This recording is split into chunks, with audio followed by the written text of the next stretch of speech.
É isso o que é viver pelas obras da lei. Você tentar agradar a Deus pelo seu próprio esforço, pela sua própria força, pela sua própria determinação e assim por diante. Gálatas capítulo 5, do verso 13 até o verso 26.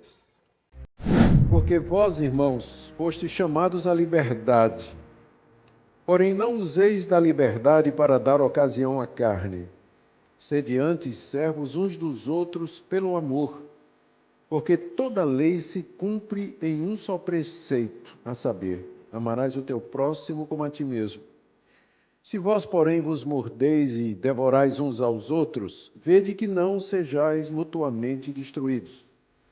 Digo, porém, andai no Espírito, e jamais satisfareis a concupiscência da carne, porque a carne milita contra o Espírito e o Espírito contra a carne, porque são opostos entre si, para que não façais o que porventura seja do vosso querer. Mas se sois guiados pelo Espírito, não estáis debaixo da lei. Ora, as obras da carne são conhecidas, e são prostituição, impureza, lascívia, idolatria, feitiçarias, inimizades, porfias, ciúmes, iras, discórdias, dissensões, facções, invejas, bebedices, glutonarias e coisas semelhantes a essas, a respeito das quais eu vos declaro, como já outrora vos preveni, que não herdarão o reino de Deus os que tais coisas praticam. Mas o fruto do Espírito é amor, alegria, paz, longanimidade, benignidade, bondade, fidelidade, mansidão, domínio próprio. Contra essas coisas não há lei. E os que são de Cristo Jesus crucificaram a carne com as suas paixões e concupiscências. Se vivemos no Espírito, andemos também no Espírito. Não nos deixemos possuir de vanglória, provocando uns aos outros, tendo inveja uns dos outros.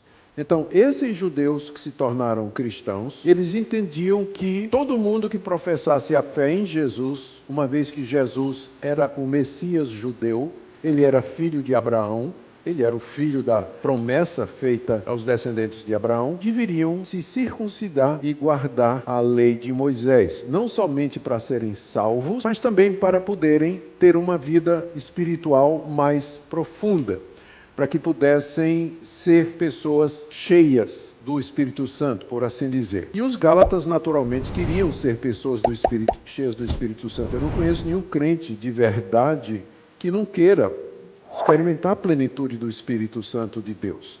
A questão é, como nós fazemos isso? O que é exatamente ser cheio do Espírito Santo? Paulo escreveu a carta aos Gálatas para dizer para eles que o caminho da salvação não era pelas obras da lei. Não era.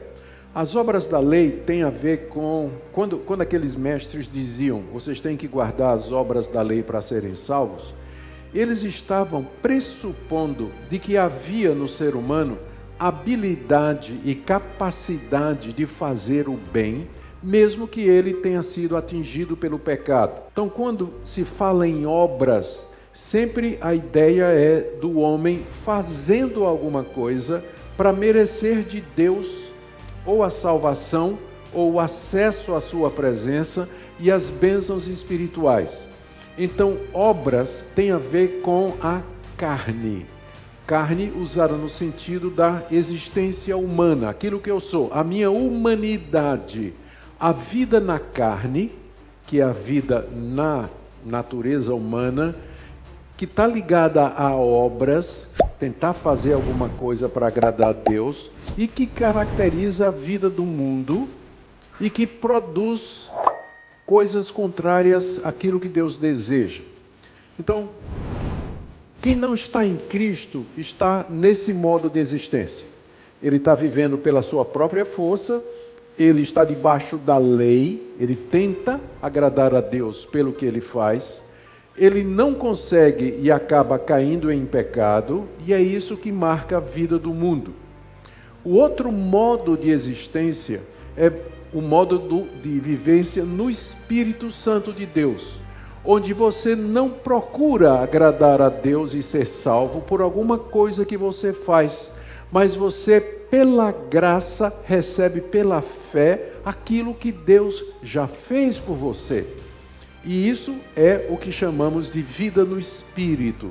O Espírito Santo comunica, ele transmite ao que tem fé em Jesus o poder da vida ressurreta de Cristo, de forma que ele pode agradar a Deus, ele pode atender às demandas de Deus, ele é livre para obedecer a Deus e vencer o pecado.